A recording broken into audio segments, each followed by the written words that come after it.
بسم الله الرحمن الرحيم إن الحمد لله نحمده ونستعينه ونستغفره ونعوذ بالله من شرور أنفسنا ومن سيئات أعمالنا من يهده الله فلا مضل له ومن يضلل فلا هادي له وأشهد أن لا إله إلا الله وحده لا شريك له وأشهد أن محمدا عبده ورسوله السلام عليكم ورحمة الله وبركاته.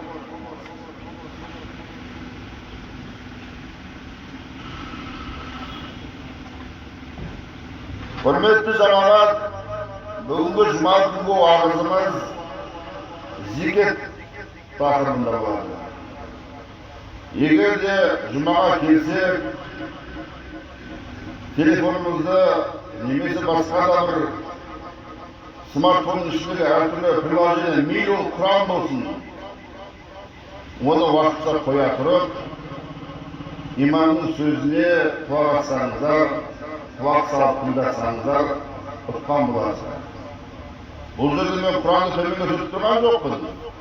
İnşallah bugünkü vaazımızda ben sizlerge osunda Kur'an'ın tefsirini inşallah zikretke baylanaşan ayetlerini durustap жеткизүү ниетимен келип отурмун. Алдындагы vaazlarımda her vakit ayta verem. Niye? Sebebi kimde-kim Kur'an-ı Kerim'in ayetleri onun tefsirine baylanışlı vaaz nasihatlar aytkan кездері тыңдауға шамасы жетпейтін болса, құлақ салмайтын болса, Құдай сақтасын, ол кейбір аяттарда кәпірлердің сауабын айтады.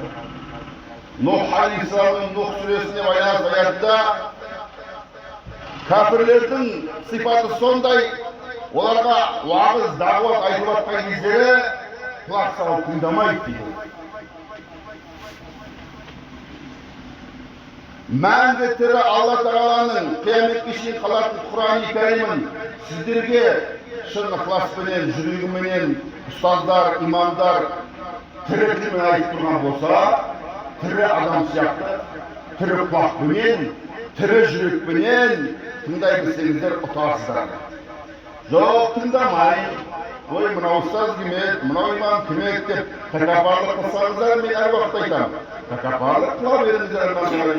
Құдай қаласа, тозақты хадисте айтқан емес, жүректерінің шаңын тозағындай тәкаппарлықтарың болса, тозаққа түсесіңдер. Мейлі, тәкаппар қылатын бауырлы өтіп, тәкаппар қылатын өтіп. Мен сізге шекке алмаймын, мен сізге шектейтін бір құқық қорғау органдары немесе бір силовой структура емес. Мен бар болғаны Пайғамбарымыз Мұхаммад саллаллаху алейхи қалған Адам алейхиссаламнан бастап қияметке шейін болатын бүкіл адамдарға арналған соңғы үнді түсіндіруші қарапайым ғана бір мешіттің қарапайым ғана бір ұстазы.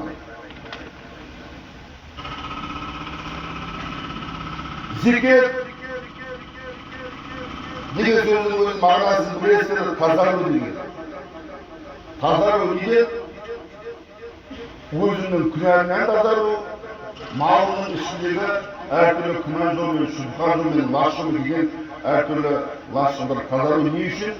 Алла Тағаланың алдында сол белгілі бір мөлшерде тазарып отырып, сіз Алла Тағаланың кешіріміне лайық болып қалдыңыз. Яғни мағфиратына, Алла Тағала сіздің біліп білмеген күнәларыңыз бар, бұны кешіруі мүмкін. Себебі зекетке байланысты ең бірінші аятын болса, Тәуба сүресінің 60 аятында Аллаға не деген? أعوذ بالله من الشيطان الرجيم إنما الصدقات للفقراء والمساكين والعاملين عليها والمؤلفة قلوبهم وفي الرقاب والغارمين وفي سبيل الله وابن السبيل فريضة من الله والله عليم حكيم.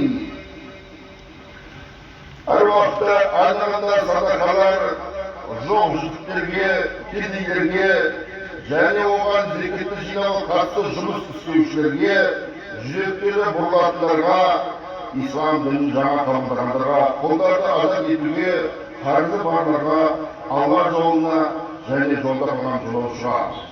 Алла тарапынан белгіленген парыз ретінде осыларға тән. Алла бәрін білуші, асырады.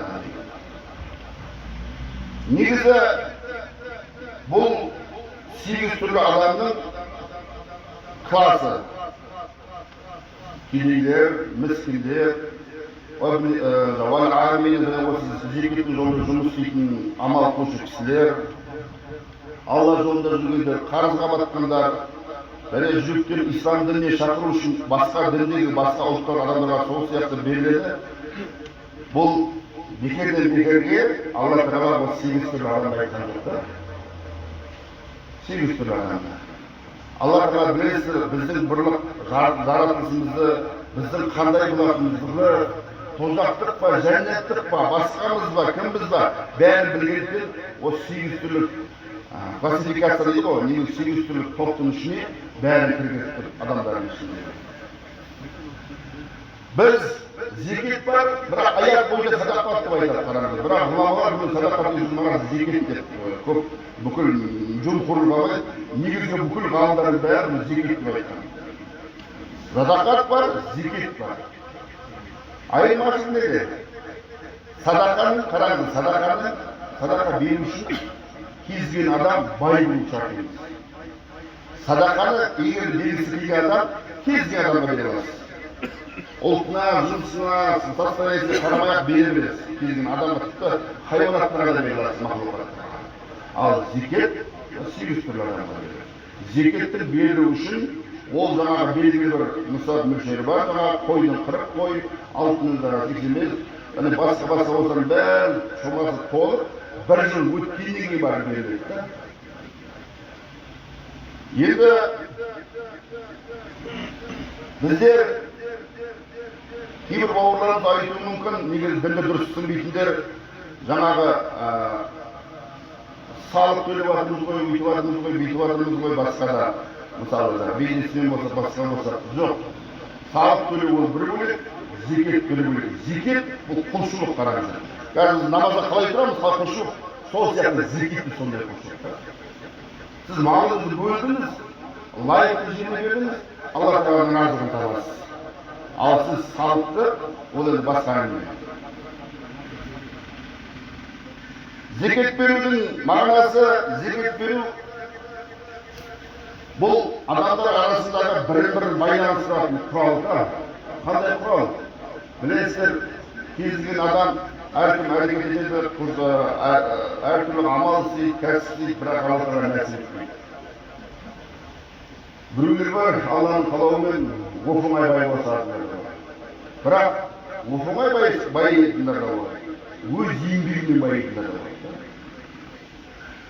Өз еңбегімен байитын бар, оп-оңай байитындар, мысалы, пәлеше бір байдың бір қызын алады, соның күйеу баласы болады, соның қайнағасы болады, әйтеуір бүйтеді, немесе бір жар ба, зына ма, бір дүниелік жолмен әртүрлі әрекеттер қылса, тез байып кетеді. Тез байып кетеді, сағатында кейбір сондай бауырлар бар, байығандарға соншалық мұрындары тыржың етеді. Кедейлер көрінеді. Ал шын байыған, бейнетті бала кезінен көріп, әке-шешесімен көріп, мейлі бақшада болсын, егінде болсын, малда болсын, бүкіл бейнеттің бәрі несін қырысын көріп, мал қорадағы қидың иісін иіскеп, бақшадағы шөпті жұлып, немесе басқа да бір әртүрлі жаңа жануарларды өсіре отырып байып, бейнетін көріп байығанда, ол бөлек. Сол себепті Құран Кәрімде Бақара сүресінде келеді. Кейбір адамдар дейді, кедейлерді бай деп ойлайды. Неге? Олардың ұялып шақтығы себебі бар. Кедейлер сондай кедейлер болады екен, ұялады сұрауға. Оның қасында басқа адамдар бар, жарыс болады басқа. Бірақ кейбір жаңағы кәсіби түрде қайыршылық қылып алған. Кәсіби түрде қайыршылық қылып алу ол бөлек әңгіме. егер де кімде-кім оған беретін болса, ол енді өзінің жекесі, мен ешкімге бүйтіп сөйтіп айтпаймын. Бірақ негізінде мынандай Құран Кәрімде айтылғандай ұялуға сұрайтын, ұялуға қараңызшы, ұялуға сұрайды адамдардан, қол жаюға ұялады да. Сондай адамдарға егер де берсе, ол нағыз лайықты берген болады да. Енді бір шамалы бір өмірден бір мысал айтайын сіздерге. Осы Қазақстанда білесіздер, январь айы дейді ғой, қаңтар айы. Бизнестің көбінде жүрмейді деген да. Осы айтқанда мертвый жерлейді, жаңағы сауда жүрмейді. Бір кішігірім қалада бір бауырымыз сауда істеп тұрады. Январь айы сауда жоқ, бәрі ашық қойған, тұр, күтіп тұр, ешкім жоқ. Бір кезде ана жерде Алланың қалауымен бір ұлты басқа, бір әйел келді. Қараңыздаршы. Қасында ана кісі жұпыны киінген, өзі кедей адамдарда бір сондай бір кедей адамдарды кедейлерді көрген болсаңыздар, а кедейлерді көрмейсіз, тек қана бір жоғары жақта өмір сүріп, жаңағы қымбат ресторанда тамақ жүрген болсаңыз, оны білмейсіздер. Оны кім қарасында жүргендер біледі да, ол сол средада өскендер біледі, сол жамағатта жүргендер, солармен араласып мұқтаж жүргендер. Әлгі адам әйел адам дейді, басқа көрініп тұр, бір кезде қасында бір ер баласы бар дейді, 3-4 киінген. Мына кісі ой салып тұрған. Январь айы сауда жүрмейді, тұрмыз аяққа тартпайды. Бір кезде әлгі бала көрді де, мамасына алып берші бар дейді, бір ойшық көп болған, бір кран бар нәрсен. Ана жерде мен тұрмын дейді, контейнердің хозяйы иесі. Анасы тұр дейді. Анасы қасқада беттен ұялып тұр, қалқасы ақшы жоқ айта алмайды ғой. Баласы тартам дейді қолын, бала жүрші. Әлгі мына жақта Алланың қалауында қараңғы сұбхана атығара мына кісіне сынава, сатушы кісінде жақ, менің ойыншықтың хозяйы. Әлгі кедей кісіне бар. Әлгі кедей анасы баласын ұрып соға алмайды ғой енді. Жатар, мына баласын алып берші. Бір кезде тұрады, мен де ана қиналып тұрмын дейді ана кісілер.